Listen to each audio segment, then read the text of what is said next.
خداوند آپ کے ساتھ ہو۔ انجیل مقدس متی کے مطابق خداوند تیری تمجید ہو۔ اس کا 21واں باب 33ویں آیت سے لے کر 43ویں آیت تک، پھر 45ویں آیت سے لے کر 46ویں آیت تک۔ اس وقت یسوع نے سردار کاہنوں اور قوم کے بزرگوں سے کہا، ایک اور تمثیل سنو۔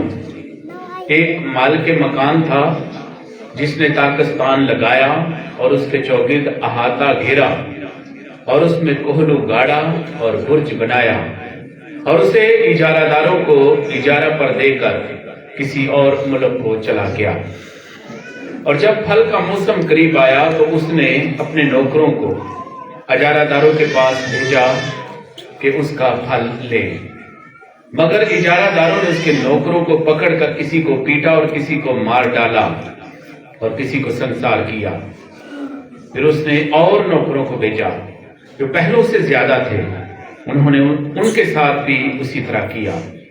آخر اس نے اپنے بیٹے کو ان کے پاس یہ سوچ کر بھیجا کہ وہ میرے بیٹے کی تو عزت کریں گے، لیکن اجارہ داروں نے بیٹے کو دیکھ کر آپس میں کہا کہ وارث یہی ہے، آؤ اسے قتل کر دے اور اس کی میراث لے لیں، اور اسے پکڑ کر طاقستان سے باہر نکالا اور قتل کر دیا۔ پس جب طاقستان کا مالک آئے گا تو ان اجارہ داروں کے ساتھ کیا کرے گا؟ انہوں نے اس سے کہا کہ وہ ان بروں کو بری طرح سے ہلاک کر دے گا اور طاقستان کا اجارہ اور اجارہ داروں کو دے گا جو اسے موسم پر پھل ادا کرے۔ یسوع نے ان سے کہا، کیا تم نے نوشتوں میں کبھی نہیں پڑھا کہ جو پتھر معماروں نے رد کیا وہی کونے کا سرا ہو گیا ہے؟ یہ خداوند کی طرف سے ہوا ہے اور ہماری نگاہوں میں تعجب انگیز ہے۔ اس لیے میں تم سے کہتا ہوں کہ خدا کی بادشاہی تم سے لے لی جائے گی اور ایک قوم کو دے دی جائے گی جو اس کا پھل ادا کرے۔ اور جب سردار کاہنوں اور فریسیوں نے اس کی تمثیلیں سنی تو سمجھ گئے کہ وہ ہمارے ہی حق میں کہتا ہے، اور انہوں نے اسے پکڑنے کی کوشش کی، مگر عوام سے ڈرتے تھے کیونکہ وہ اسے نبی مانتے تھے۔ انجیل مقدس کے وسیلہ سے ہم سب کے گناہ معاف ہو جائیں۔ تشریف رکھیں۔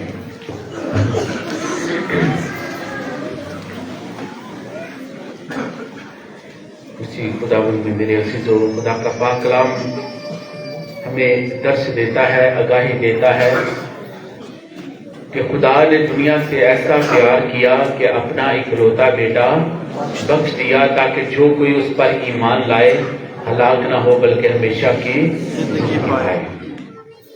ہم اکلوتے بیٹے، پیارے بیٹے کے بارے میں سنتے ہیں۔ دنیا میں نبی پیغمبر اپنے بیٹوں کو پیار کرتے ہیں، خدا اپنے بیٹے یسوع مسیح کو پیار کرتا ہے، اور ہم قربانی کا ذکر سنتے ہیں، بچانے والے کا ذکر سنتے ہیں، بھیجے جانے کا ذکر سنتے ہیں، اجارہ داری کا درس پاتے ہیں، اور جو اجارہ ملا ہے اس کا وقت پر پھل، موسم پر پھل ادا کرنا بھی واجب ہے۔ آج ہم پہلی تلاوت میں سنتے ہیں کہ اسرائیل یعنی یعقوب نبی اپنے بیٹے یوسف کو بہت پیار کرتا ہے۔ اس کے لیے اسپیشل لبادہ بھی بنوایا ہے، اور اس کے مد مقابل اس کے بھائی اسے جیلس ہیں، حسد رکھتے ہیں، اسے اچھا نہیں جانتے، لیکن یوسف اپنی خوبیوں کی وجہ سے اپنے باپ کو بہت پیارا ہے، باپ اسے بہت پیار کرتا ہے۔ اور آج ہم دیکھتے ہیں کہ اسرائیل نے اپنے بیٹے یوسف کو بلایا اور اس سے کہا کہ کیا تیرے بھائی شکم میں گلہ چرانے نہیں گئے؟ تو آ میں تجھے ان کے پاس بھیجتا ہوں۔ ان کے لیے وہ کھانا لے کر جاتا ہے، اس کی تیاری ہوتی ہے، وہاں پر جاتا ہے۔ جب شکم میں پہنچتا ہے تو پتہ چلتا ہے کہ شکم میں اس کے بھائی گلہ نہیں چرا رہے، بھیڑ بکریاں نہیں چرا رہے۔ تو وہاں پر جو چرواہے ہوں گے، لوگ ہوں گے، ان سے پوچھا، انہوں نے کہا کہ ہم نے تیرے بھائیوں کو یہ کہتے سنا ہے کہ آؤ دو دائن کو چلے، یعنی وہاں شکم سے دوتائن کو دوسری جگہ پر منتقل ہو گئے تھے۔ بھیڑ بکریاں چرانے والوں کا یہی ہے کہ آج کل تو نہری نظام ہے، ٹیوبل ہے، اس وقت نہیں ایسا تھا۔ تو بارش ہوتی ہے تو گھاس جہاں کہیں ملتی ہے وہاں پر اپنے ریوڑ لے جاتے، گلے لے جاتے تھے، جہاں پر ہریالی ہوتی دوسری طرف لے جاتے تھے۔ تو دوتائن میں گئے تو یوسف بھی ان کے پیچھے وہاں پر گیا، تو ابھی دور ہی تھا تو انہوں نے دیکھ لیا کہ یوسف آ رہا ہے، تو اس کے قتل کرنے کا منصوبہ بنایا، کیا اسے مار ڈالے۔ آؤ وہ دیکھو خوابوں کا دیکھنے والا، خوابوں کا شہزادہ آ رہا ہے، آؤ اسے ہم مار ڈالیں۔ روبن جو ان کا بڑا بھائی ہے وہ کہتا ہے کہ نہیں، ہم ایسا نہ کریں، بلکہ اسے کنویں میں ڈال دیتے ہیں۔ اپنے وہ بچا کر اپنے بھائی کو باپ کے پاس پہنچانا چاہتا ہے۔ انہوں نے یوسف کو کنویں میں ڈال دیا، وہاں خشک تھا۔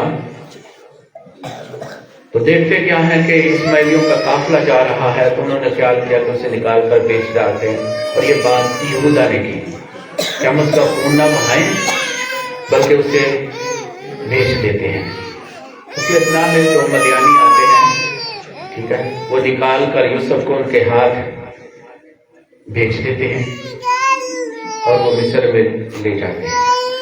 اب یہاں پر ہم دیکھتے ہیں کہ جتنے بھی پرانے عہد نامے میں یہ واقعات ہیں، پیشن گوئیاں ہیں، وعدے ہیں، وہ سب یسوع میں پورے ہوتے ہیں، تکمیل کو پہنچتے ہیں۔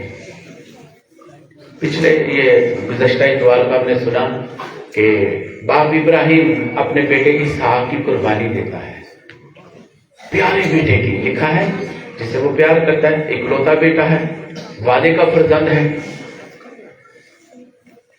تو خدا ابراہیم کو کہتا ہے کہ اپنے بیٹے کو میری راہ پر قربان کر دے۔ وہ تیار ہو جاتا ہے، موریا پہاڑ پر جاتے ہیں، پہاڑوں میں سے وہ پہاڑ جو وہ خدا دکھاتا ہے وہاں پر اسے قربان کرنے کے لیے، قربانی دینے کے لیے بالکل تیار ہوتا ہے، اور خدا کا فرشتہ اسے کہتا ہے کہ تو اپنے بیٹے پر چھری نہ چلا، تیری قربانی قبول ہوگی۔ اب وہ پیارا بیٹا ہے اور ادھر یسوع پیارا بیٹا ہے، خدا کا اکلوتا بیٹا ہے، پیارا بیٹا ہے، جس کی قربانی ہوئی تاکہ میں اور آپ پوری دنیا بچائی جا سکے۔ اس کی قربانی سے پرانے وقتوں میں لوگ اپنی خطا کی قربانی دیتے ہیں، صحت کی قربانی، شکر گزاری کی قربانی، تو یسوع میرے اور آپ کے لیے ساری دنیا کے گناہوں کے لیے قربان ہوا تاکہ ہمیں نجات ملے، تاکہ ہم خدا کے ساتھ رہنے پائیں، خدا سے ملاقات کر لیں، خدا کی بادشاہت میں شامل ہو سکے۔ تو آج ہم دیکھتے ہیں کہ یوسف کے قتل کرنے کا منصوبہ، ادھر یسوع کے قتل کرنے کا منصوبہ۔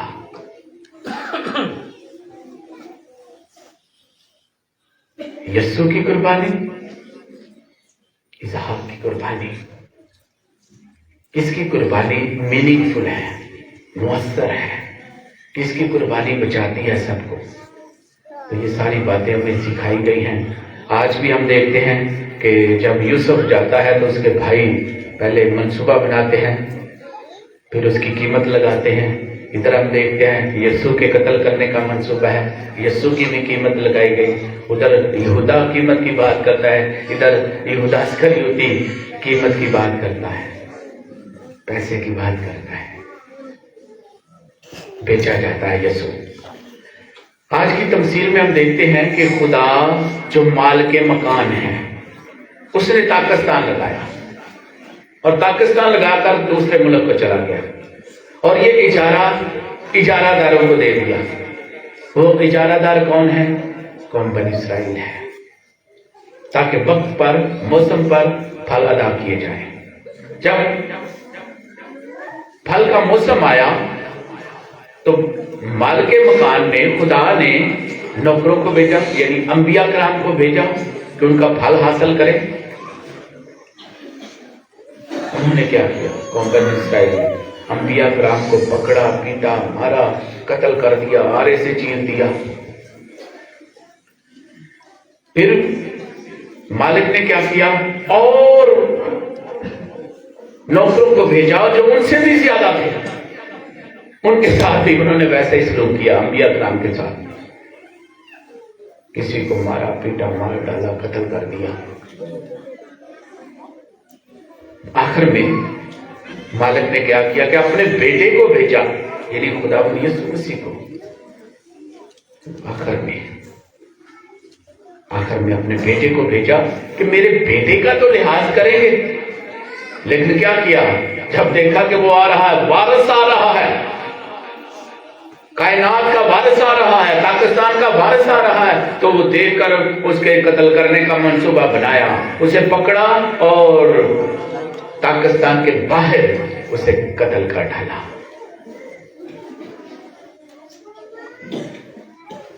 یہ بات خداوند کی طرف اشارہ کرتی ہے کہ انبیاء کرام آئے اور آخر میں خداوند یسوع مسیح خدا کا بیٹا آیا اور فقی فریسیوں نے کیا کیا, اسے مار ڈالا. کہاں پر؟ پاکستان کے باہر. کہاں پر؟ یروشلم سے باہر, شہر سے باہر نکال کر کوہ کلوری پر اسے مصلوب کر دیا. تو یہ بخوبی طور پر فقی فریسی سردار کاہن یہ بات, یہ تمثیلیں سمجھ رہے تھے کہ وہ ہمارے ہی حق میں کہہ رہا ہے. تو جب تمثیل سنائی کہ مالک مکان کیا کرے گا جب انہوں نے اس کے بیٹے کو بھی مار دیا ہے, تو انہوں نے جواب دیا کہ وہ جب مالک آئے گا, باپ آئے گا, تو کیا کرے گا, ان بروں کو بری طرح ہلاک کرے گا اور اجارہ لے کر دوسرے اجارہ داروں کو دے دے گا تاکہ وقت پر اس کا پھل ادا کرے. یہ تمثیل میرے اور آپ کے لیے کیا معنی رکھتی ہے؟ آج ہمیں اپنی زندگی پر غور کرنا ہے. کیا ہم وقت پر پھل ادا کرتے ہیں؟ کیا میری زندگی سے روحانی پھل ظاہر ہوتے ہیں؟ جو خدا ہم سے چاہتا ہے, تمہارے اعمال سے لوگ جانیں گے کہ تم میرے پیروکار ہو. درخت اپنے پھل سے پہچانا جاتا ہے. ہمارے پھل کیسے ہیں؟ ہمارا رویہ کردار کیسا ہے؟ ہم کس طرح کی زندگی بسر کرتے ہیں؟ کیا موسم کے مطابق وقت پر پھل ادا کرتے ہیں؟ اور یہ موسم, یہ پھل بہت معنی رکھتا ہے. مثال کے طور پر یہ وقت یا موسم کا تقاضا کیا ہے؟ آپ گرمی سردی بھی سب سمجھتے ہیں. اور یہ موسم, یہ پھل, مثال کے طور پر کہ کوئی مجبور ہے, بھوکا ہے, اسے روٹی کی ضرورت ہے, تو کیا میں اس کی مدد کرتا ہوں کہ اسے روٹی فراہم کروں؟ اگر میں فراہم کرتا ہوں تو اس کا مطلب ہے کہ موسم, وقت پر, موسم کے مطابق میں نے اس کی مدد کی ہے, پھل ادا کیا ہے. اگر کوئی مدد کا طلبگار ہے, میں نے وقت پر اس کی مدد کی ہے, تو میں نے وہ پھل ادا کر دیا ہے. اس طرح میری اور آپ کی زندگی میں روزمرہ بہت ساری مسائلیں آتی ہیں, بہت سارے ایسے وقت آتے ہیں, موسم آتے ہیں جہاں پر ہمیں پھل ادا کرنے کی ضرورت ہے. خدا کے کلام کے مطابق عمل کرنے کی ضرورت ہے تاکہ ہمارے رویے, ہمارے کردار سے لوگ جانیں کہ یہ کس کا پیروکار ہے, کس درخت سے تعلق رکھتا ہے. یسوع کہتا ہے نا واضح طور پر, میں تاکہ تم ڈالیاں ہو. تو جب تک ہم یسوع کے ساتھ پیوست رہتے ہیں, یسوع نیکی کرتا ہے, یسوع سب کچھ کرتا ہے, ہیلپ کرتا ہے, مدد کرتا ہے, 5000 کو کھانا کھلاتا ہے, لنگڑوں کو چلاتا ہے, اندھوں کو پہنائی دیتا ہے, مردوں کو زندگی دیتا ہے وقت پر. اور آپ جب بھی کلام سنتے ہیں تو ایک لفظ شروع میں آتا ہے, وقت. جب وقت پورا ہوا اس وقت یسوع نے کہا وقت. تو آج ہم بھی اپنے اپنے وقت کو جانے پہچانے, ہم بھی وقت کی قدر کریں. ہم وقت آتا ہے, ہر ایک پر وقت آتا ہے, اچھا وقت آتا ہے. اگر ہم وقت کی قدر کریں گے, وقت پر پھل ادا کریں گے تو سرخرو ہوں گے, ورنہ وقت کچل کر ہمیں آگے بڑھ جائے گا اور ہم دیکھتے رہ جائیں گے وقت گزر گیا.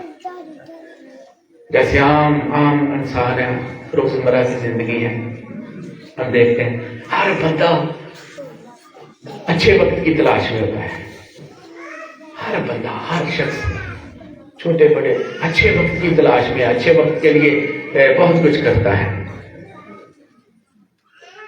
اور جب سوچتا ہے پھر پتہ چلتا ہے کہ اچھا وقت تو گزر ہی گیا ہے۔ آپ نے دیکھا، آپ نے تجربہ کیا کہ جب آپ چھوٹے تھے، میں اور آپ چھوٹے تھے، ہم کہتے تھے بڑے ہوں گے، یہ کریں گے، وہ کریں گے، ہماری زندگی ایسی ہوگی، ہم یہ کریں گے، خوش ہوں گے، خوش ہوں گے، خوش خرم ہوں گے، خوشحالی ہوگی۔ تو جب بڑے ہو گئے ہیں، بوڑھے ہو گئے تو ہم دیکھتے ہیں ہاں وہ تو وقت اچھا تھا جو گزر گیا، وہ وقت اچھا تھا۔ تو خدا سے دعا کریں کہ خدا ہماری زندگی میں اچھے وقت عطا کرے، اچھے موسم عطا کرے، تاکہ وقت پر خدا کو ہم پھل ادا کر سکیں، خدا کے کلام پر عمل کر کے خدا کی خوشنودی پا سکیں۔ جب جہاں کہیں بھی ہماری ضرورت ہے وہاں ہم اویلیبل ہوں۔ ہم نے یسوع کی زندگی سے سیکھا، دعا میں سیکھتے ہیں، پڑھتے ہیں کہ ہمارے روز کی روٹی آج ہمیں دے۔ ہم مانگتے ہیں، ہمارے سب کے لیے مانگی ہے، سب کے لیے مانگی ہے، تو جو جس کا ہے اس کو ادا کرنا ہے۔ یہ بھی ہے، یہ دعا ہے۔ اور اگر جب ہم عمل کرتے ہیں، غور و خوض کرتے ہیں، تو پھر ہمارے دل سے یہ ہے کہ خدا بندہ میرے ہاتھ سے دوسروں کو بھی روٹی دے، میں دوسروں کو دینے والا بن سکوں، دوسروں کی مدد کرنے والا بن سکوں۔ تو جیسے یسوع ہے، پیروی اس کی یہی ہے کہ جو اندھا ہے، یسوع نے اندھوں کو آنکھیں دی ہیں، ہم بھی دے سکتے ہیں، ہم بھی دوسروں کے لیے آنکھیں بن سکتے ہیں۔ یہ نہیں ہے کہ اگر میں دعا کروں تو وہ ٹھیک ہوئے تو پہنچ جائے، یہی ہم آنکھیں رکھتے ہیں تو دوسروں کی آنکھیں بن سکتے ہیں، دوسروں کے لیے آپ پڑھ سکتے ہیں، دوسروں کو پار لگا سکتے ہیں۔ یہ بھی معجزہ ہے جب آپ اپنی زندگی میں خدا کے کام کرتے ہیں۔ تو اس لیے بہت ساری ریفلیکشن ہے، بہت ساری یہ باتیں دھیان و گیان کی ہیں جو ہمیں اپنی زندگی پر دھیان و گیان کرنا ہے کہ آیا میں وقت پر خدا کو پھل ادا کرتا ہوں کہ نہیں۔